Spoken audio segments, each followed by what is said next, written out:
India கூட்டணியில் அதிமுக, எடப்பாடியின் புதிய திட்டம் காங்கிரசிடம் மறைமுக பேச்சுவார்த்தை, அதிர்ச்சியில் பாஜக. வாங்க அது என்ன தகவல் என்று விரிவாக பார்க்கலாம்.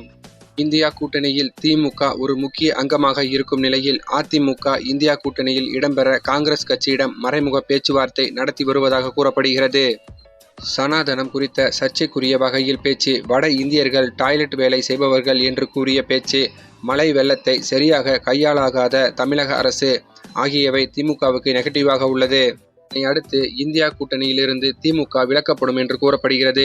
இந்த வாய்ப்பை பயன்படுத்தி இந்தியா கூட்டணியில் அதிமுக நுழைய திட்டமிட்டுள்ளதாகவும், திமுகவின் அதிருப்தியை சரியாக மக்களிடம் எடுத்துச் சென்றால் அதிக சீட்டுகளை அறுவடை செய்யலாம் என்று கூறி வருவதாகவும் தெரிகிறது. காங்கிரஸ் கட்சிக்கு திமுக 5 சீட்டுகள் மட்டுமே கொடுக்கும் என்று கூறப்பட்டுள்ள நிலையில் அதிமுகவுடன் இணைந்தால் 10 சீட்டுகள் வரை பெறலாம் என்று எதிர்பார்ப்பும் ஏற்பட்டுள்ளது. எனவே இந்தியா கூட்டணியில் அதிமுக இணைய காங்கிரஸ் உதவி செய்யும் என்று கூறப்பட்டுள்ளதால் அரசியலில் பரபரப்பு ஏற்பட்டுள்ளது.